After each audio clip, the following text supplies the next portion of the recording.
하나님의 말씀은 사도행전 20장 22절부터 24절까지 21장 4절부터 14절까지 보시겠습니다. 오늘 하나님의 말씀은 사도행전 20장 22절부터 24절까지 그리고 21장 4절부터 14절까지입니다. 22절 24절 우리 교도가시겠습니다. 보라, 이제 나는 성령에 매여 예루살렘으로 가는데 거기서 무슨 일을 당할는지 알지 못하노라. 오직 성령이 각 성에서 내게 증언하여 결박과 환난이 나를 기다린다 하시나 내가 달려갈 길과 주 예수께 받은 사명 곧 하나님의 은혜의 복음을 증언하는 일을 마치려 하면은 나의 생명조차 조금도 귀한 것으로 여기지 아니하노라. 제자들을 찾아 거기서 이래를 머물더니 그 제자들이 성령의 감동으로 바울더러 예루살렘에 들어가지 말라 하더라. 이 여러 날을 지낸 후 우리가 떠나갈새 그들이 다 그 처자와 함께 성문 밖까지 전송하거늘 우리가 바닷가에서 무릎을 꿇어 기도하고 서로 작별한 후 우리는 배에 오르고 그들은 집으로 돌아가니라. 두로를 떠나 항해를 다 마치고 돌레마에 이르러 형제들에게 안부를 묻고 그들과 함께 하루를 있다가 이튿날 떠나 가이사랴에 이르러 7 집사 중 하나인 전도자 빌립의 집에 들어가서 머무르니라. 그에게 딸 넷이 있으니 처녀로 예언하는 자라.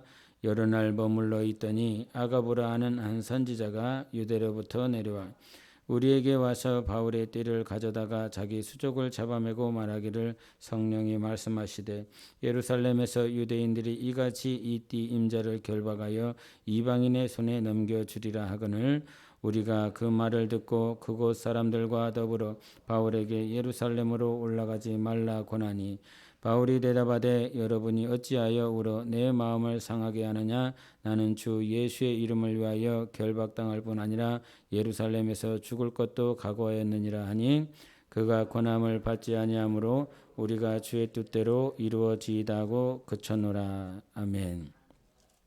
하나님은 계획을 하실 수 있는 유일한 분이십니다. 세상 우상에게는 그러한 능이 없죠. 왜냐하면 알지 못하기 때문입니다. 하나님이 세상 신과 다른 건 하나님은 모든 것을 알고 있다는 것입니다. 그래서 성경에 우리는 머리카락을 세본 일이 없어요. 이걸 자기 머리카락이라고 그러죠. 내 머리카락입니다. 근데 자기 것임에도 불구하고 우리는 자기 머리카락이 몇 개인지 모르지만 우리 하나님은 이것을 다 세셨다 그렇습니다. 세 보신 바 되셨다 그랬어요. 그래서 하나님이 나의 머리끝부터 발끝까지 다 아신다. 그러면 나의 머리카락의 수를 알 것이고 당신의 머리카락을 수를 알 것이고 옆 사람의 수를 알 것이고 모든 70억 80억 되는 그 인구의 머리카락의 수를 다 세신 바 되시고 아시는 하나님이십니다. 이 말은 우리 주님은 머리카락 세시는 전문가이신 거다 이런 말이 아닌 거죠. 머리카락만 세신다라고 하는 분이 아니란 말입니다. 이 모든 은하계 뿐만 아니라 하늘과 하늘들 위에 모든 것까지 다 아신 바 돼요. 천문학자들은 이 은하계에 별이 몇 개 있을까 모든 것들을 세려고 하지만 여전히 다 세지 못하고 있고 이 우주가 얼마나 큰지조차도 가늠하기가 힘든 것이라 이 말이에요. 그런데 우리 하나님은 그 모든 것을 다 아시는 하나님. 그래서 하나님은 전지하시다. 왜 신앙생활이 두렵고 왜 우리가 골방에 들어가서도 거룩해야 되는지 정결해야 되는지 아십니까? 그 골방에서도 아버지가 듣고 계시고 있고 그 골방에서도 아시기 때문입니다. 우리는 사람의 눈은 피하고 사람의 시선은 감출 수 있을지언정 그 골방 안에서도 우리 하나님의 시선, 우리 하나님의 그 눈은 피할 수가 없기 때문인 것입니다.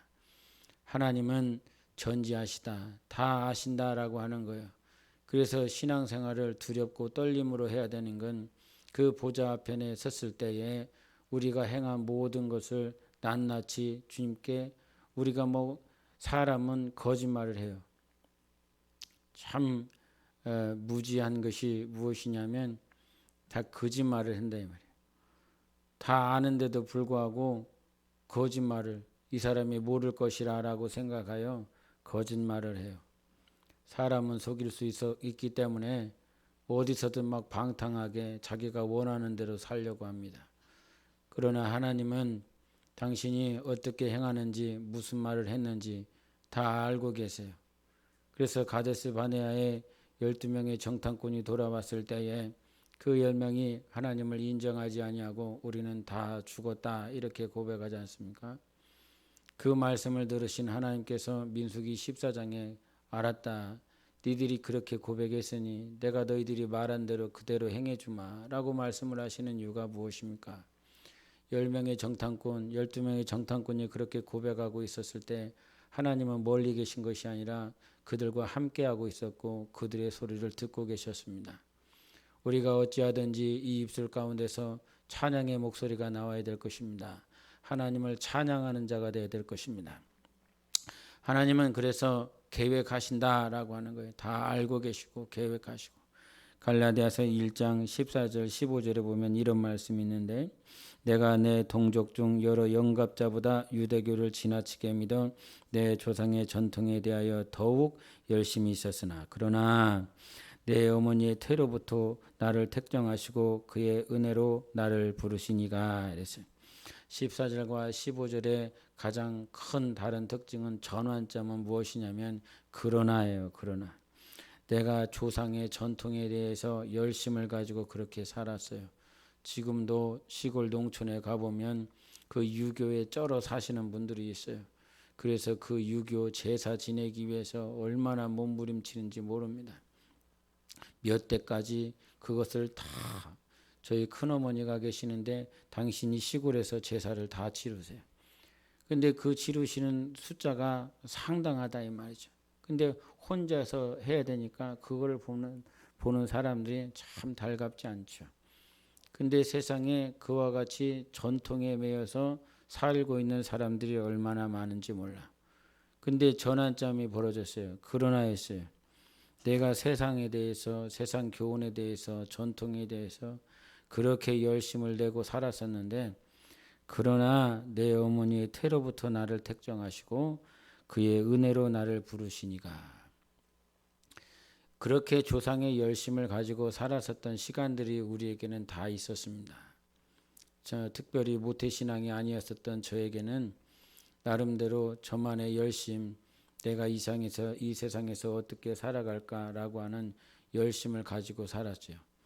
그런데 예수 그리스도 안에 들어와서 발견된 것이 무엇이냐면 나는 그냥 내 삶을 사는 것이라 생각을 했어요. 그렇게 살아야 된다라고 생각을 했고 또 아버지 어머니를 또 이렇게 힘든 일을 하시기 때문에 장남으로서 빨리 직장을 얻어야 되겠다 이런 생각을 가지고 삶을 계획을 했지요.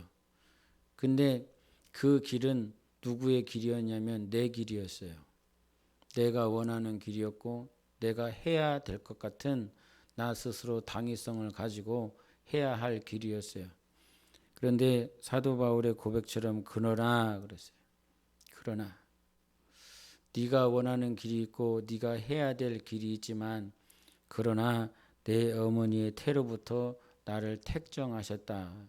이 말은 내가 이 땅에 숨을 쉬기 전부터 택정이 무엇입니까? 선택했다는 것입니다. 선택했다. 하나님이 선택을 하셨다라고 하는 것은 무엇입니까? 누군가가 여러분 체육대회를 할 때에 달리기를 한다 쳐요. 그러면 그 달리기 시합을 할 때에 그 한 반에서 한 사람을 선택을 하죠. 뛸 사람을 선택을 한다 이 말이야. 그러면 그 말은 무슨 말입니까? 누가 잘 뛰는지 살피지 않겠습니까? 누가 1등을 할지 누가 달리기를 잘 할지 살핀다 이 말이에요. 하나님이 우리를 어머니의 태로부터 택정을 하셨다라고 하는 건 하나님이 우리를 살피셨다라고 하는 거예요. 하나님이 우리를 계획하셨다는 거예요. 한 사람 한 사람의 모든 길을 다 계획하셨어요. 우리가 시편에도 나와 있는 것처럼 하나님이 나의 길을 인도하신다고 하죠. 하나님이 내 길을 아신다고 하셨어요. 내 길을 계획하신다고 하셨어요. 여러분, 한 사람의 내 자식을 정말 사랑해서 이 자식이 어떻게 살기를 원하여 너는 이렇게 해보고 저렇게 해보고 이것도 배워보고 또 이런 것들을 준비해보라 라고 그래요. 사랑하기 때문에 하는 것이죠. 근데 한 사람 내 자식을 사랑하지만 그 한 녀석을, 한 아들을, 한 딸을 계획하여 성장시키는 것도 우리는 성공하지 못합니다. 제대로 되어지지가 않습니다. 그런데 하나님은 지금 7, 80억의 그 한 사람 한 사람을 선택하시고 택정하시고 그를 계획하신 대로 인도하고 있습니다. 근데 여기서 중요한 것은 무엇이냐면 신앙생활에서 가장 중요한 게 뭐냐면 하나님이 나를 인도하고 있다는 사실을 우리는 전적으로 신뢰해야 되는 것입니다. 할렐루야. 하나님이 우리를 인도하고 있다. 이거. 왜냐? 하나님은 알기 때문에 인도하시는 거예요. 하나님이 모른다라고 그런다면 누구를 인도하겠습니까? 좀 어른이 됐다고 내가 자식들보다 10년, 20년 더 살아봤다고 계속 뭔가 충고를 하지 않습니까? 권면을 하지 않습니까? 이렇게 해보라고 그쪽 길로 가면 힘들고 어렵다고. 10년, 20년 내 자식보다 한 세대 먼저 살았다고 뭔가를 가르치려 하고 뭔가를 충고하려고 그럽니다. 하나님은 알파와 오메가십니다. 처음과 나중이시다 이 말이에요. 영원부터 영원까지 모든 것을 아시는 분은 하나님 한 분밖에 없다 이 말이에요. 그러면 우리가 오늘도 전적으로 신뢰해야 될 분은 나를 아시는 하나님이시라 이 말이죠. 그래서 우리가 우리 삶 가운데 보니까 내가 열심을 냈었던 그런 시간들이 있어요. 근데 그 열심이라고 하는 건 내 열심이기 때문에 하나님의 뜻과 하나님의 계획과 맞지 않아요. 하나님의 계획과 맞지 않다라고 하는 건 하나님을 대적하며 살았다는 것입니다. 무슨 말인지 압니까? 하나님의 뜻대로 살지 않는 것은 무슨 말을 하냐? 하나님을 대적했다는 것입니다. 하나님의 계획 안에 살지 않았다라고 하는 건 하나님의 뜻에 반감을 가졌다라고 하는 것입니다. 그러나 그랬어요. 그러나 내가 그렇게 살았지만 인생의 터닝 포인트가 있었습니다. 저 역시도 마찬가지고 여러분도 마찬가지였습니다. 그러나라가 있었어요. 그러나 내가 살고 싶었던 그런 순간들이 있었는데 그러나 주님이 나를 불러주셨습니다. 주님이 나를 선택해 주셨습니다.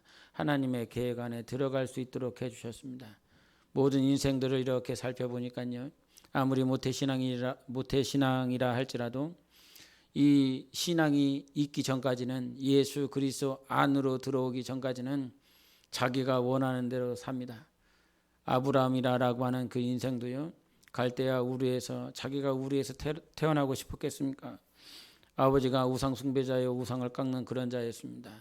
그런 곳에서 살고 싶지 않았겠죠. 그런 마음으로 살려고 하지 않았겠죠. 그런데 태어나 보니까 그렇게 살고 있는 거 어떡하란 말이야. 그런데 갈대아 우르에 살고 있었다라고 할지라도 무엇이 있습니까? 아브라함아 내가 내게 명한 곳으로 가라. 너는 복의 근원이 되라 라고 말씀하시며 하나님의 부르심이 있습니다. 하나님의 말씀이 있다라고 하는 거죠. 그래서 자기가 원하는 대로 살지 아니하고 하나님의 말씀대로 부르심을 받아요. 이삭도 마찬가지입니다. 갑자기 어머니가 돌아가셨어요. 어머니가 안 계세요. 그 어머니가 없는 그 순간에 자기의 와이프를 얻는 데 있어서 하나님이 개입하십니다. 하나님의 말씀 안에서 살려고 했었던 그 순간으로 들어갔을 때 하나님이 개입하십니다. 야곱이라고 하는 말은 속이는 자예요. 속이는 자, 사기꾼이라는 말이에요. 그런 속이는 자로 사기꾼으로 에서의 장자권을 빼앗고 팥죽 한 그릇에 그와 같은 짓을 하며 속이는 자로 살았어요. 그러나 그가 하나님의 뜻대로 살고자 베델에서 하나님 내가 돌아올 때에 하나님이 보호해 주시면 여기에서 10의 1조를 드리고 여기서 제단을 드리겠습니다 라고 그러며 하나님 안으로 들어가려고 그럽니다. 그때에 하나님께서 하나님의 안에서 계획되어지고 하나님의 뜻대로 살아갈 수 있도록 야곱을 붙잡아 주기 시작합니다. 모든 것들이 다 그렇더라 이 말이에요. 내가 살려고 했었던 모든 순간들이 있었는데 그 순간에서 하나님 안으로 들어오게 하는 것. 그래서 그 하나님 안에 들어와 살아갈 수 있도록 우리를 변화시키실 수 있는 분이 누구시냐면 하나님이시라 이 말이에요. 하나님만이 여러분을 변화시키십니다. 하나님만이 변화시킵니다. 하나님만이. 여러분, 제가 얼마나 여러분 안에 깊이 박혀 있으면 그 죄로 인하여 자살하고 그러죠. 그 죄의 깊이가 깊으면 깊을수록 허우적대기 시작합니다. 그래서 그것으로부터 헤어나올 수가 없기 때문에 스스로 죽어버립니다. 스스로 죽어버려요. 근데 죽으려고 했었던 그 자도 하나님께서 변화시킨다 이 말이야. 하나님은 모든 인류를 다 변화시키실 수 있는 하나님이십니다. 생각해 보십시오. 나는 은혜가 뭐라 이렇게 생각을 해보면 그 은혜는 다른 것이 아니다. 누가 나를 변화시킬 수 있겠는가? 대화를 하다 보면 정말 고집불통인 사람이 있습니다. 정말 자기의 주장, 자기의 의견을 절대 꺾지 않는 사람들이 있어요. 근데 그와 같은 고집불통이 예수 그리스도 안에 들어와서 회개가 돼. 세상에서는 죄인이라고 한 번도 고백하지 않은 인생이 어느 순간 내가 죄인이라고 고백을 하고 있고 이 죄를 우리 주께서 용서해 주셨다라고 회개하면 막 눈물 콧물을 쏟아. 그 눈물 콧물 쏟고 났더니 정말 그 안에 자기의 감정으로 살지 않냐고 하나님이 주시는 마음을 가지고 그렇게 살더라 이 말이야. 여러분, 우리를 변화시키실 수 있는 분은 하나님 한 분이다 이 말이야. 사도 바울의 삶도 보세요. 다메섹 향해서 나아갈 때에 얼마나 그가 완악하였는지 다 죽이겠다고 그런 마음을 품고 갔습니다. 그는 변화될 수가 없어요. 이 열심, 내가 조상의 전통의 열심을 가지고 있었다라고 하는 건 아무도 바꿀 수가 없는 것입니다. 절대 바꿀 수가 없는 것입니다. 차라리 죽어버리고 말지 이 전통을. 예? 과거에는 다 그랬습니다. 종교심이 얼마나 강했는지 그 종교를, 그래서 이슬람이 마치 그와 같지 않습니까? 어떤 아들이나 자기 딸들이 예수를 믿는다 그런다면 자기 아들임에도 자기 자식임에도 불구하고 가서 칼로 쳐 죽인다 이 말이에요. 돌로 쳐 죽인다 이 말이에요. 그 자식을 사랑하는 그 사랑의 본성보다도 무엇이 더 강하냐면 종교심이 더 강하다 이 말이에요. 유대교를 향한 그 마음이 얼마나 강한지 그거는 바꿀 수가 없습니다. 바꿀 수가 없어요. 터키에 가서 한 가정에 이렇게 들어갔어요. 한 가정 밤늦게 들어갔는데 이런저런 얘기를 하다 말고 결국은 이제 예수 얘기를 할 수밖에 없었죠. 예수 얘기를 할 수밖에 없는데 그 예수를 그들은 항상 선지자라고 그럽니다. 선지자. 하나님의 아들이라 하지 않냐고 선지자라 그렇게 얘기를 해요. 그렇기 때문에 하나님을 믿으라 이렇게 말을 할 수가 없는 거죠. 예수가 선지자라고 그들은 믿고 있기 때문에. 근데 그들의 마음을 변화시킬 수가 없어요. 근데 여러분, 이란 땅의 부흥이 얼마나 큰지 그 이란의 100만이 예수 그리스도를 믿는다는 거죠. 근데 그 100만의 인구가 변화되어질 수 있는 그 과정 가운데 하나님께서 꿈으로 역사하시고 환상으로 역사하셔서 그 종교심이 강했었던 그들을 하나님께서 일하시니까 변화시키시더라 이 말이지요. 하나님은 정말 못 바꿀 사람이 없어요. 하나님은 다 바꿔내실 수 있는 하나님이시다 이 말이죠. 그러니까 사도 바울이 그와 같이 변화되어져서 오늘 본문 말씀에 그가 이제 어디로 가냐 하면 이제 예루살렘을 향해서 갑니다. 예루살렘. 그 예루살렘을 향해서 갈 때 그가 뭐라고 얘기를 하냐면 20장 22절을 보면 이런 말씀을 해요.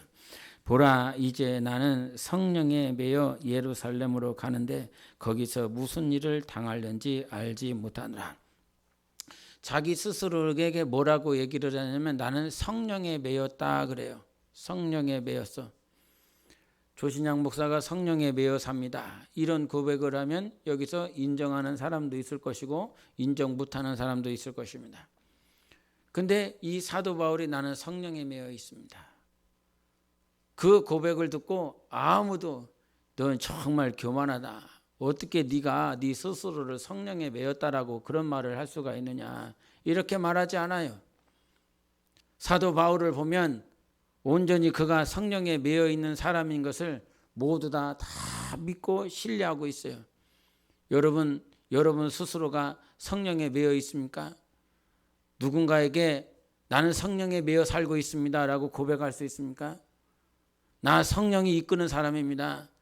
어느 순간 이 말이 한국 사람은 어떤 겸양의 덕이 있어갖고 나는 성령에 이렇게 매여서 삽니다라고 그런다면 스스로 아니면 타인에 의하여 진짜 교만하구나. 어떻게 지 스스로 성령에 매여서 살아갔다고 지 입술로 그렇게 말을 할 수 있을까? 막 정죄하고 판단할 것입니다. 예? 근데 사도 바울은 그랬어요. 나 성령에 매여 있다. 그러면 사도 바울도 성령에 매여 있다라고 그런다면 나도 이거는 지금 누구한테 얘기를 하냐면 에베소 장로들한테 얘기를 하는 거예요. 그 당시 에베소 교회의 감독자들에게 목사들에게 목회자들에게 얘기를 한다 이 말이에요.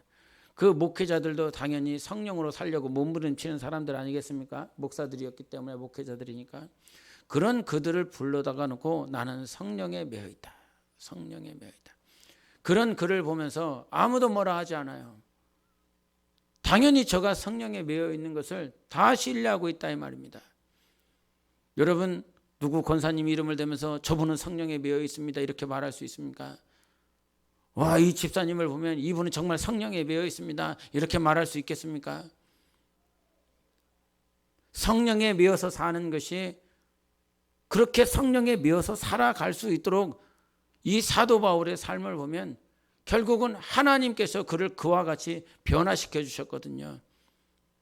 한국 땅 살면서 한국에서 목회를 하면서 느끼는 아쉬움이 항상 그거예요. 저 역시도 저 자신을 볼 때 그러하지만 먹고 마시고 입고 여행 가고 하는 모든 그런 대화들의 내용들이 다 그거예요. 무엇을 먹을까? 무엇을 마실까? 또 내일은 어디를 갈까? 어디를 여행을 갈까? 어디가 좋다느니? 어디 가면 아주 쉴 것이 있다는지 이런 육신에 대한 그러한 어떤 환경들 얘기들은 아주 잘 하지만 정말 성령이 주신 감동들 성령께서 이렇게 하신 것에 대해서는 난 잘 들어보지를 못하는 것 같아요. 어떻게 하면 뭐 집을 할까? 어떻게 하면 차를 할까? 어떻게 하면 땅을 할까? 이런 얘기들은 쉽게 듣지만 정말 성령이 오늘 이와 같이 말씀을 하셨다. 성령이 오늘 사도 바울에게 뭐라고 말씀하십니까? 오직 성령이 각성해서 내게 증언했다는 거예요. 성령이 내게 증언하셨어요. 증언은 무엇입니까? 확실한 것을 얘기를 하는 것입니다. 성령이 내게 증언하셔서 결박과 환난이 나를 기다린다라고 이렇게 말을 했다는 거죠. 여러분 성령이 뭐라고 말씀하셨습니까? 성령이 여러분에게 어떤 감동을 주셨습니까? 어떤 증언을 주셨습니까?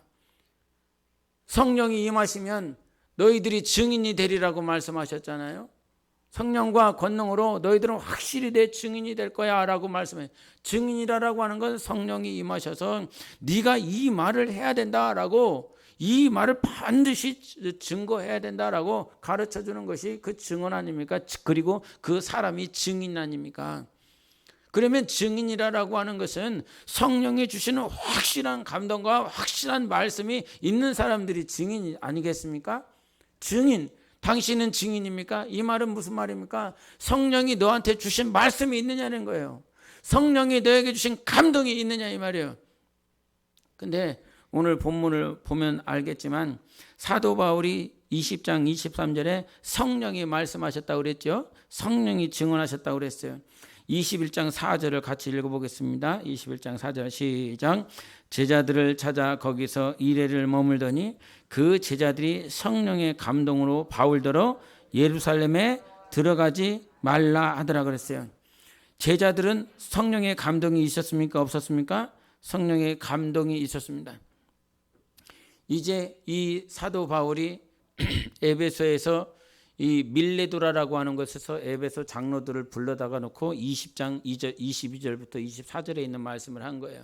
내가 성령에 매여 예루살렘으로 간다. 결박과 환란이 나를 기다린다고 하지만 나는 내 목숨을 귀한 것으로 여기지 아니하고 이 복음을 증언하다 나 죽을 것이다. 이렇게 그런 말씀을 했다 이 말이에요. 그 말씀을 가지고 있었던 거예요. 성령이 주셨어요. 성령의 감동을 가지고 있었어요. 그 감동을 가지고 밀레도에서, 이 밀레도와 에베소는 약 46km가 떨어져 있는데, 이 밀레도에 있었던 사도 바울이 사람을 시켜갖고, 야, 저 에베소 장로들 빨리 데리고 와라. 나 빨리 예루살렘에 가야 되니까 내가 에베소에 직접 갈 시간은 없고 그 에베소에 있는 장로들을 밀레도까지 데리고 와라. 그래서 밀레도에서 얘기를 하면서 이 말을 해줬다 이 말이죠. 그리고 그 밀레도에서 배를 타고 어디로 가냐면 두로로 갔어요. 두로, 그 블레셋 지역. 그 두로 이제 이스라엘에 간 거예요. 곧 있으면 예루살렘에 들어가는데, 그 두로에서도 누구를 만났냐면 제자들을 만났어요. 그 제자들을 만나서 자기가 이제 사역했었던 모든 것들을 얘기하는데, 그 두로에도 누가 있었냐면 제자들이 있었다는 거예요. 근데 그 제자들에게도 무슨 감동이 있어? 성령의 감동이 있어. 성령의 감동을 받아서 바울더러 예루살렘에 들어가지 말라 그랬어요. 들어가지 말라. 예? 사도 바울은 예루살렘에 간다는 거예요? 안 간다는 거예요? 간다는 거고, 제 두로에 있었던 제자들은 예루살렘에 들어가지 말라고 그러고, 또 21장 11절, 10절, 11절 보시겠습니다. 10절, 11절, 12절까지 같이 읽겠습니다. 시작. 여러 날 머물러 있더니 아가보라 하는 한 선지자가 유대로부터 내려와 우리에게 와서 바울의 띠를 가져다가 자기 수족을 잡아매고 말하기를, 성령이 말씀하시되 예루살렘에서 유대인들이 이같이 이 띠 임자를 결박하여 이방인의 손에 넘겨주리라 하거늘, 우리가 그 말을 듣고 그곳 사람들과 더불어 바울에게 예루살렘으로 올라가지 말라 권하니, 11절 중간에도 이 아가보라 하는 한 선지자가 유대로부터 왔는데, 이 선지자가 성령의 감동을 받아서 11절 중간에 보면 성령이 말씀하신다. 이 띠 임자를 예루살렘에 가면 이가 결박당할 것이고 이방인의 손에 넘겨줄 것이다.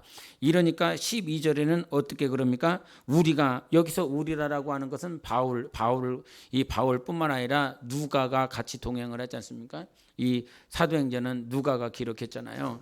그래서 이 누가 일행을 얘기하는 거예요. 바울 외에 그 바울과 함께 갔었던 그 안에는 누가가 있는데, 그 누가 일행이 뭐라고 반응을 하기 시작하면 바울에게 예루살렘으로 올라가지 말라 권한다 이거예요. 성령의 감동, 성령의 말씀이 있어요.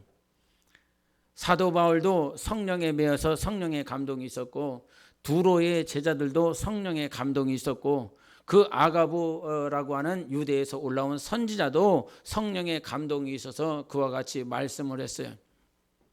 그런데 이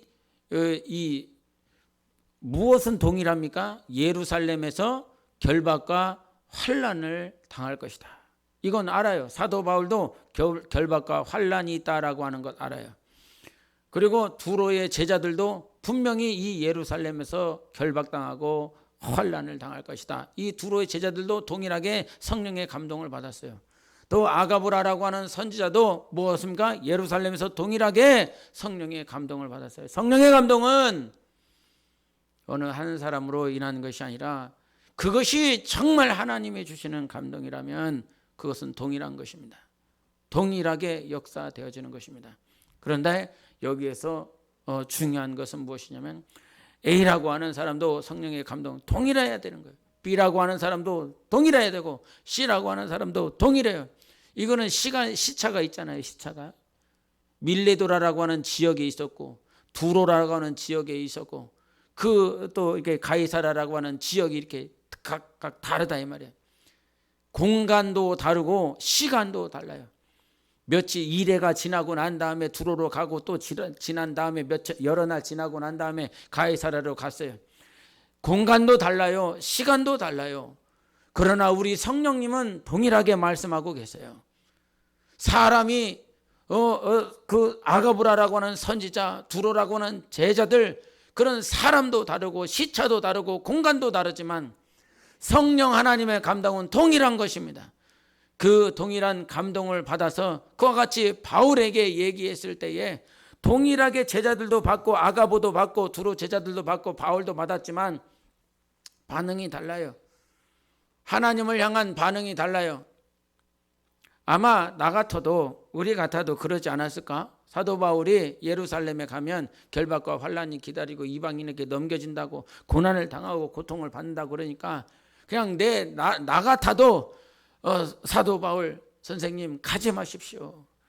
성령께서 계속 감동하여 주십니다. 이 감동하ян다라고 하는 것은 가지 말라는 뜻 아니겠습니까? 결박과 환란이 기다린다라고 한 말은 성령께서 가지 말라는 뜻이 아니겠습니까?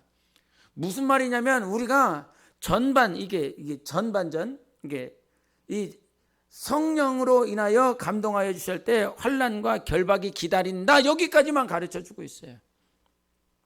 성령이 거기까지만 가르쳐 주고 있다고요. 그 다음은 어떻게 얘기를 하냐면 네가 선택하라 가르쳐 주고 있는 거예요. 똑같이 이 전반부는 동일한 감동을 가지고 있어요. 근데 두로의 제자들과 이 아가보 선지자는 그리고 누가는 가지 마십시오. 힘이 듭니다. 죽을 수도 있습니다. 라고 반응을 보이지만 사도 바울은 괜찮습니다. 나는 이미 죽기로 결단했습니다. 죽기로 결정했습니다. 저는 이것을 성령이 주시는 감동에 적극적으로 나아갈 거냐 소극적으로 나아갈 거냐. 근데 왜 이와 같이 적극적으로 반응할 수 있었을까요? 여러분 왜 사도 바울은 그가 하나님의 감동에 적극적으로 반응했을까요? 누가나 또 두로의 제자들은 왜 소극적으로 반응했을까요? 잠깐 이 타임에만 이 순간만 좀 지나가고 난 다음에 그 다음에 움직여 보라고 이렇게 권면을 했을까요? 그것은 사도 바울의 마음 가운데 항상 하나님께 기도한 것이 있기 때문입니다. 주님, 나는 로마뿐만 아니라 서버나 즉 스페인까지 가서 복음을 전하기를 원합니다. 라고 하는 하나님 앞에 자기의 삶을 이와 같이 드리겠다라고 결정을 하였기 때문에 그와 같은 반응을 보일 수 있어요. 성령의 감동이 왔을 때 어떤 사람은 적극적으로 반응합니다. 그러나 성령의 감동이 왔을 때 어떤 사람은 그 환경을 피하고 다음에 이렇게 선택을 하려 그럽니다. 이와 같은 다른 반응을 보이는 것은 무엇이냐면 하나님 나는 이와 같이 살기를 원합니다 라고 계속 하나님 앞에 기도하고 자기의 마음을 결단하여 주님께 드리는 삶이 있었기 때문인 거예요. 그런 삶을 드릴 수 있도록 환난과 결박이 와도 흔들리지 않도록 계속 사도 바울은요 아덴에서 고난을 당했습니다. 고린도에서 아픔을 당했습니다. 에베소에서 그 아담의 신전으로 인하여 때려 죽임을 당할 수밖에 없는 그런 환경들도 있었습니다. 베레아에 있었더니 데살로니가에 있는 사람들이 그 데살로니가 유대인들이 와서 네 이상한 교리를 전한다 그러면서 그 사도 바울을 죽이려고 그랬습니다. 그런 힘들고 어려운 시간들을 계속 거치면서 그의 신앙은 자라났고 그의 신앙은 굳건해지는 것입니다. 여러분 에즈벨이 부흥이라고 하는 그 영상을 아마 유튜브 또 이렇게 부흥에 관심 있는 분들은 그것을 보지 않았을까 싶어요. 근데 그 에즈벨이 부흥의 시점을 이렇게 살펴보니까 그 체프를 인도하시는 목사가 있었는데 잭 미어 크립스라고 하는 목사가 있었대요. 수요 예배를 이렇게 드렸는데 그 수요 예배를 드리고 난 다음에 이 잭 목사가 자기 와이프한테 그랬대요. 오늘 설교 망친 것 같다고. 설교 망친 것 같다고. 근데 그 설교를 망쳤는데 그 수요 예배 끝나고 난 다음에 19명의 그 예배에 참여했었던 사람들이 성도들이 집에를 돌아가지 않고 하나님께서 그들에게 마음을 부어주셨대요. 우리 집에 돌아가지 않고 여기서 기도해야 되겠다라고 하는 그런 마음을 부어주셨대. 목사 스스로는 설교가 망해갖고 오늘 수요 예배 엉망이네 이렇게 자기 스스로 진단하고 자기 와이프에게 얼마나 여러분 설교를 망친 목사의 그 심정은 당해봐야 합니다. 얼마나 마음이 힘든지 몰라요. 아마 힘든 마음으로 그 잭 목사도 갔겠죠. 그리고 와이프와 대화했겠죠.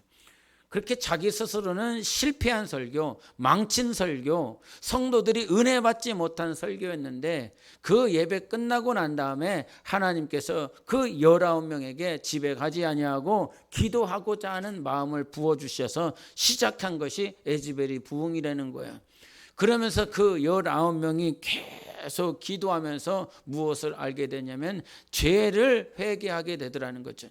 죄를 통회하게 하면서 그 죄를 토설하면서 성령께서 감동 감화해 주고 그것이 계속 진행이 됐다는 거죠.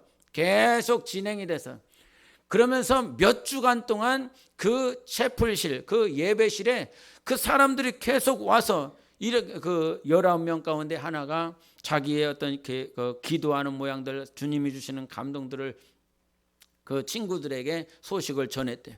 그 소식을 전해서 그 소식을 받은 친구들이 오고 또 와서 그들도 은혜 받아서 또 다 아는 사람들에게 그 소식을 전해갖고 그 에즈벨이 그 신학교 안에 채플실이 가득 차갖고 몇 주 동안 24시간 릴레이로 돌아가는데 아무도 인도자가 없어. 오직 성령께서 인도하시는 거야. 사람이 인도하는 것이 아니라 성령이 주인 되셔갖고 그 찬양하고 싶으면 찬양하는 것이고 기도하고 싶으면 기도하는 것이고 그 자리에 모여있는 모든 사람들이 그 어떤 설교자 아니면 찬양 인도자가 따로 있는 것이 아니라 정말 성령의 감동을 받은 자들에 의하여 그 예배라고 표현될지 모르겠지만 그 시간들이 계속 진행되더라 이 말이죠. 그래서 그와 같이 변화가 되어서 몇 주 동안 이렇게 진행이 되었는데 저는 거기서 생각해 봐야 될 것이 있다 이렇게 생각을 해요. 우리가 성령의 일하심 가운데 죄를 통회하고 죄를 하나님 앞에 구하며 정결해지는 것, 그것은 너무나 당연한 것이야. 성령이 임하시면. 근데 그 성령이 임하시면 죄를 통회하고 죄를 자복하는 것, 그것으로 끝나지 아니하고 여러분 보십시오. 사도행전 오순절 날에 성령이 임하시니까 자기 죄를 자복하고 회개하고 성령이 불꽃과 같이 임하니까 밖으로 나가기 시작합니다. 교회 안에만 머물러 있는 것이 아니라 교회 밖으로 나가서 그 세상에 나가서 누구를 전하고 있냐면 예수를 전합니다. 복음을 전합니다. 성령이 임하시면 실내에 있는 것이 아니라 온실에 갇혀 있는 것이 아니라 이 복음이 사회로 공동체로 밖으로 나가게 되어 있어요. 교회 안에서는 주먹 불끈 쥐고 눈물 펑펑 쏟아가며 막 띠임게 뛰가면서 온갖 성령의 충만은 다 받은 것 같지만 정작 밖에 나가서는 입 뻥끗할 수 없는 것은 그거는 성령의 충만함이 아니라 교회 안에서 분위기 탄 것밖에는 되지 않습니다. 성령의 사람은 오늘도 내가 그 복음을 전하리라. 사도 바울이 성령에 매여 있다라고 표현했습니다. 성령에 매여 있더니 나는 이 복음을 전하는 일에 내 목숨을 다하리라라고 그런 반응을 보이기 시작하는 것이다 이 말이죠. 여러분, 성령에 매여 있으면 성령의 사람은 복음을 위해서 사는 것입니다. 내 삶을 위해서 사는 것이 아니라 예수를 위해서 사는 것입니다. 주를 위해서 사는 것입니다. 시간이 가면 갈수록 정말 이렇게 시간이 너무 금처럼 귀하다 이런 생각을 제가 자주 합니다. 그러면서 오늘 해야 될지 말아야 될지 모르겠지만 제가 차에서 우리 사모한테 얘기하기도 참 그랬었는데 말을 할 때도 좀 그랬는데 제가 너무 연약해서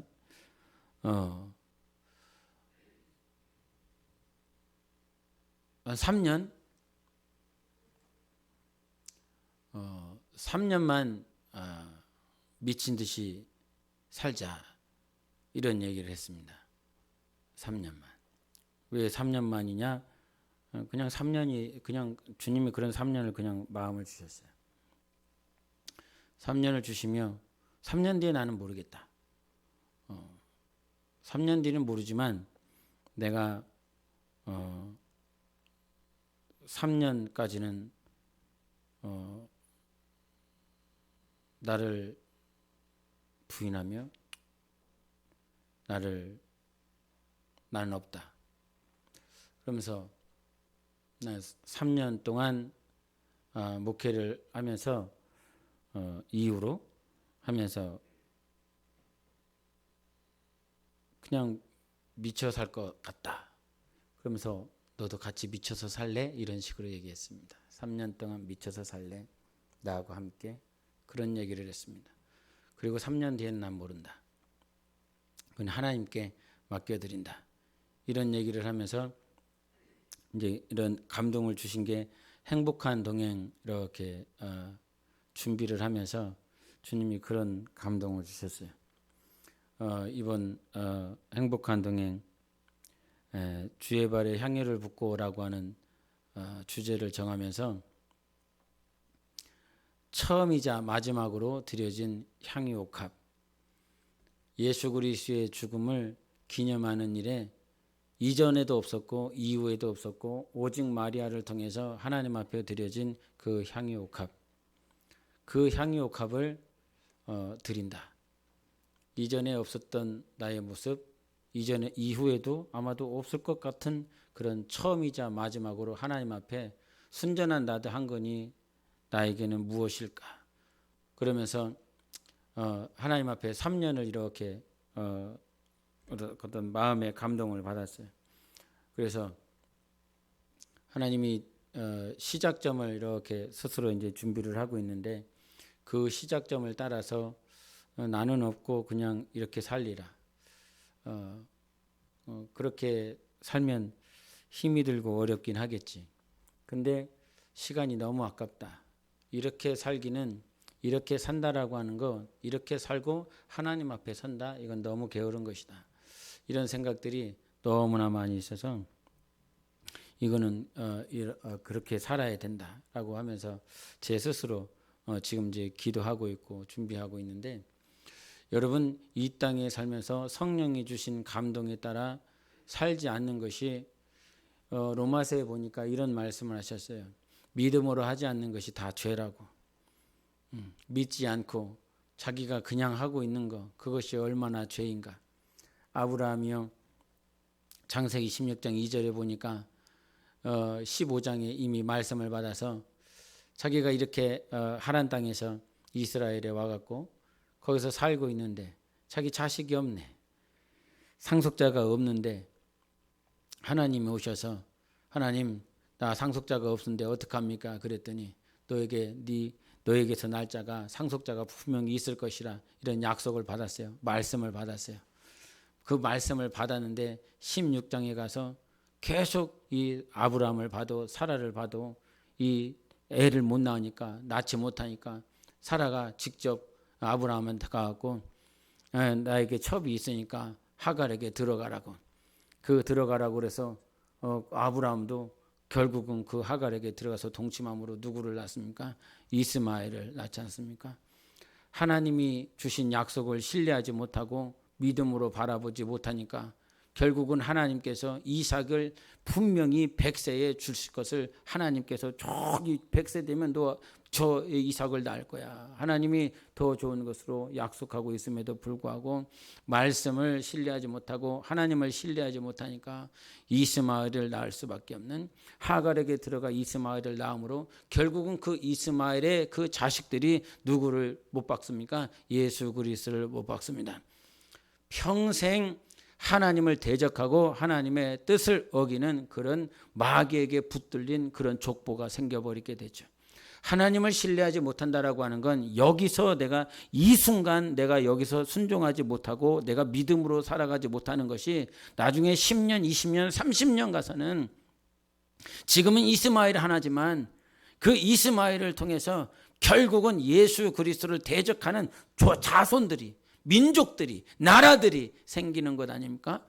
이슬람이라고 하는 그것이 다 어디에서 나옵니까? 이스마엘 자손에서 나오는 것 아닙니까? 예수를 대적하는 그런 민족과 나라가 거기서 나오는 것 아닙니까? 오늘 믿음으로 바라보지 못하고 오늘 순종하지 못할 때에 그 나중에 이 이후에 이뤄질 수많은 여파들은 도저히 감당이 되어지지 않는 거예요. 여러분, 오늘도 여러분은 성령에 매여 계십니까? 성령으로 살아 계십니까? 마지막까지 마지막까지. 간혹 제가 우리 중장년부 영혼들을 위해서 기도를 하다 보면 기도가 절로 되는 것이 있어요. 끝까지 가야 된다. 주님, 끝까지 갈 수 있게 도와주세요. 끝까지 믿음으로 살 수 있게 도와주세요. 육체의 것 말하지 아니하고 혼적인 것 말하지 아니하고 성령으로 삽니다. 성령으로 살 것입니다 라고 하는 그 다짐과 그 결단, 과거에 하나님 앞에 기도하고 그렇게 열심으로 한 것이 육신으로 인한 열심, 젊어서 드리는 열심이 아니라 그 젊었을 때에도 성령으로 드렸었던, 성령으로 순종하고 성령으로 섬겼다고 하는 것이 이 마지막 이 인생의 끄트머리에서도 이 육신이 연약해서가 아니라 이 육신을 초월하여 계신 성령으로 하나님을 섬겼다라고 하는 이 고백들이 정말 우리 중장년부 영혼들에게도 나올 수 있도록 그런 기도와 그런 마음들이요 절로 이렇게 생길 때가 참 많이 있어요. 여러분, 하나님은 우리 가운데 다른 것 있기를 원하지 않았어요. 우리가 지난 주일에도 성전을 정결케 하신 하나님이 있지 않습니까? 예수 그리스도. 그 성전 안에 온갖 혼합주의가 가득 차 있었습니다. 바리새인이라고 하지만, 대제사장이라고 하지만, 장로들이라고 하지만 그들이 가지고 있는 철학과 사상에 의하여 성전이 더럽혀진 것. 혼합주의가 어떤 다원주의, 이슬람이 말을 하는 것, 그것도 다원주의겠죠. 세상 종교가 말을 하는 것, 그것도 다원주의, 혼합주의겠죠. 그런데 정작 내 영혼을 바라보면 이 영혼 안에 성령이 자정하시지 아니하고 다른 온갖 생각들이, 온갖 가치관들이, 어떤 목사님이 이런 얘기를 하시더라고요. 젊은 사람들보다 나이 많은 사람들이 잠을 못 잔다고. 왜 나이 드신 분들이 왜 청년들보다 잠을 못 잘까? 불면증의 증세를 보일까? 보니까 그분의 말씀은 그런 것 같아요. 나이 들어서 더 염려와 더 걱정과 더 근심이 많아진다는 거죠. 이 끄트머리를 어떻게 하면 살아낼까? 이 끄트머리에 어떻게 하면 자식들에게 어떤 이렇게 짐짝 취급받지 않고 그렇게 마지막을 끝낼 수 있을까? 여러분이 계획하는 것입니까? 하나님이 계획하시는 것입니까? 보혜사 성령이 오시면 모든 진리 가운데로 우리를 인도하신다라고 가르쳐 주셨습니다. 성령으로 난 사람은 이러하니 그가 어디서 와서 어디로 가는지 아무도 알지 못한다라고 그랬습니다. 사도 바울의 고백이 그렇습니다. 디모데전서 후서에 내가 선한 싸움을 싸웠다. 이 선한 싸움을 싸우며 믿음을 지켰다라고 말씀하셨습니다. 끝까지 선한 싸움을 싸우며 믿음을 지켰기에 이제 그 의로우신 하나님께서 나에게 면류관을 주시리라 말씀해 주신 거예요. 끝까지 싸우는 거 아닙니까? 교회는 무엇 가지고 싸우는 것입니까? 성령이 주시는 감동을 지켜낼 것이냐, 순종할 것이냐, 그거 아닙니까? 때로는 우리가 연약하고 우리가 무지해서 넘어질 때도 있습니다. 그러나 다시 한번 세워주시고 다시 한번 일으켜주시는 분은 성령 하나님 한 분밖에는 없습니다. 성령이 우리를 주인, 그분만이 우리를 주인이, 그분만이. 그분이 우리를 붙잡아 주시기 때문에 엎어져서 다시 일어날 수 있는 거예요. 다시 회복시켜 주시는 분이 바로 그분이시라 이 말이에요. 내 안에 얼마나 혼합주의가 많아요. 사람의 생각이 얼마나 많이 있어요. 나의 생각뿐만 아니라 이 사람의 생각, 저 사람의 생각, 이 사람의 이론, 저 사람의 이론, 이것들이 얼마나 많이 들어옵니까? 그러나 나의 주인은 하나님 한 분밖에는 없다 이 말이에요. 할렐루야. 하나님이 나의 주인이십니다. 성령이 우리의 주인이십니다. 그 성령의 음성을 듣기 위하여 당신은 어떻게 행하고 있습니까? 성령의 음성을 듣기 위하여, 지난 주일부터 오늘도 또 때리는 것 같은데 정말 이것이 중요한 것 아닙니까 여러분? 이거보다 더 중요한 게 어디 있습니까? 육신으로 심는 자는 육신으로 심어서 썩을 것을 거두지만 성령으로 심는 자는 영원한 것을 거두겠다라고 말씀해 주셨어요. 육신으로 심어보십시오. 항상 썩을 것만 거둘 것입니다. 육신으로 심어보십시오. 하나님이 전혀 기뻐하지 않는 것만 여러분이 거둘 것입니다. 그러나 성령으로 심으면 영원한 것을 거두리라 말씀해 주셨어요. 성령으로 심어야 되지 않겠습니까? 나의 생각대로 나의 계획대로 심는 것이 아니라 주님 정말 성령이 주시는 감동을 따라 살게 도와주세요. 성령이 주시는 것 아니면 나 하지 않겠습니다. 그런데 요즘은 성령이 주시는 것보다 자기의 계획이 더 많아요. 하나님이 이번 행복한 동행이요, 다 순종하지 않아도 좋습니다. 저 감당할 수 있도록 도와주세요. 정말 저만이라도 처음이자 마지막으로 하나님 앞에 순전한 나도 한 건, 내 생각, 내 이론, 내 경험, 내 모든 것 다 내던져치고 오직 성령이 주시는 것 따라 순종하여 하나님 앞에 순전한 나도 한 건으로 주님의 발을 씻는 자가 되게 해주세요. 이런 하면서 이렇게 하라고 그러면 막 이런 생각이 드는 거죠. 처음이자 마지막으로 처음으로 하는 것으로 하래. 이전 것으로는 하지 마. 그런 마음을 주셨어요. 요한복음 12장 하면서. 저 이전에 있던 모양대로 하지 마. 정말 주님이 조금 주시는 것을 찾아. 그리고 기도해. 순전한 나도 한 건이 무엇인지, 어떻게 하면 주님의 발을 깨끗하게, 정말 향기로 가득하게, 냄새가 가득하게 향기로운 냄새로 만들 것인지 기도하라. 그래야만 행복한 동행 가운데 하나님, 더럽고 냄새나는 나의 것이 아니라, 내가 끌고 왔습니다, 이것이 아니라 주님께서 하게 해주셨습니다. 주님께서 성령의 감동을 따라 살아갈 수 있도록 해주셨습니다. 그때 얼마나 우리 주님이 기뻐하실까, 이런 생각을 해보게 됩니다. 그런 어떤 행복한 동행을 광고하자는 것도 아닙니다. 평생 사는 날 동안 정말 우리가 취해야 될 자세가 무엇입니까? 오늘 성령으로 살고 있는지, 성령이 주시는 감동이 뭐였습니까, 여러분? 성령이 무슨 감동을 주셨냐고요? 성령에 매여 산다. 나 오늘 성령에서요, 성령에 매여 살고 있습니다. 도대체 누가 말할 수 있느냐고요? 어떤 교회가 말할 수 있느냐고요? 우리는 당연히 겸손해야 됩니다. 왜냐하면 성령의 음성을 나의 감정이나 나의 생각으로 이것이 성령의 감동이다라고 말할 수 있으니까요. 그렇기 때문에 정말 나의 이론이, 나의 경험이 성령의 감동이다라고 말할 수 있기 때문에 성경을 더 봐야 되는 것 아닙니까? 기도를 더 해야 되는 것 아닙니까? 좀 전에도 얘기했던 것처럼 시간이 지나서도, 장소가 바뀌어서도 성령의 감동은 동일하다는 것입니다. 사람이 바뀌었어요. 공간이 바뀌었어요. 시간이 지났음에도 불구하고 성령이 정말 나에게 원하시는 것이라면 오늘도 말씀하실 것입니다. 끊임없이 말씀하실 것입니다. 그것을 찾으라고요. 주님이 나에게 끊임없이 놓치지 않고 말씀하시는 것을 찾으라고요. 그것이 성령의 감동인 것입니다. 그것들을 순종해낼 때에 우리는 하나님을 기쁘시게 하는 자가 될 것입니다. 우리의 삶이 언제까지일지는 모르겠지만 성령으로 심는 것만 열매가 되어집니다. 성령으로 심지 않는 것, 열매가 되어지지 않습니다. 여러분이 아무리 헌금을 많이 했다라고 할지라도 여러분의 자랑이요, 여러분의 자긍심이라 한다면 그것은 주님 앞에 섰을 때 불이밖에 되지 않습니다. 나는 너를 모른다. 네가 아무리 힘쓰고 했었어도 나는 너를 모른다라고 주님께서 말씀하시는 것밖에 되지 않습니다. 여러분, 성령으로 사십시다. 성령님께서 여러분에게 뭐라고 말씀하시는지 왜 기도하지 않습니까? 성령님께서 뭐라고 말씀하시는지 왜 성경 보지 않습니까? 언제까지 성경 보고 기도해라 라고 하는 이 말을 해야 되는 것입니까? 당연한 기본이고 당연한 원리인데 이것이 어느 순간 무너져 있습니다. 정말 이 직분자들이 성경을 보지 않고 기도하는데 지금 들어온 성도들이 성경을 보고 기도하겠습니까? 지금 내가 성령으로 말하지 않는데 이 지금 들어온 사람들이 성령으로 사는 삶이 무엇인지 어떻게 알 수 있겠습니까? 여러분, 정말 우리는 성령의 사람으로 오늘도 그래서 신뢰하자. 정말 성령님을 신뢰하자. 성령으로 살아갈 수 있도록 하나님께서 우리를 변화시키실 것입니다. 정말 주님 나를 변화시켜 주세요.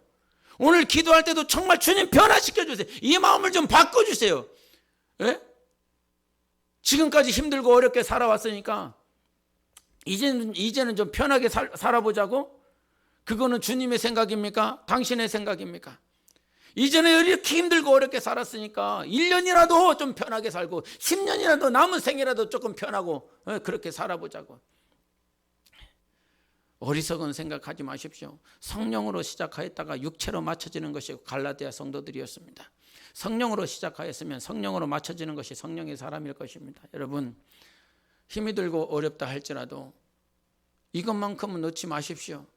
오늘도 내가 성령의 사람인지 다시 한번 체크하시고 성령의 인도를 받으며 살아가세요. 성령님, 나를 정말 변화시켜 주세요. 성령으로 살고 싶습니다. 남은 생애를 오직 성령으로 살아서 하나님께 영광이 되기를 원합니다. 이 기도, 이 간절함이 여러분 영혼에 있기를 예수 이름으로 축원합니다. 기도하시겠습니다. 오늘도 기도하실 때 하나님, 정말 내가 간절히 원합니다. 간절히 원하시는 분만 기도하는 거예요. 그냥 듣고 기도하지 마시고 정말 원하시는 사람들만 기도하는 거예요. 정말 성령이여 나를 변화시켜 주시옵소서. 주님, 정말 내가 변하지 않습니다. 오늘도 정말 30년 40년 모태로부터 또 신앙생활 했는데도 불구하고 성령으로 사는 것이 안 됩니다. 성령으로 살 수 있도록 도와주세요. 이 굳은 마음을 제거시켜 주세요. 이 돌 같은 마음을 제거하여 주셔서 어떻게 하면 성령으로 살아 하나님을 기쁘시게 할 것인지, 성령으로 영원한 열매를 맺을 것인지 주님 나를 변화시켜 달라고 함께 예수 외치고 기도하시겠습니다.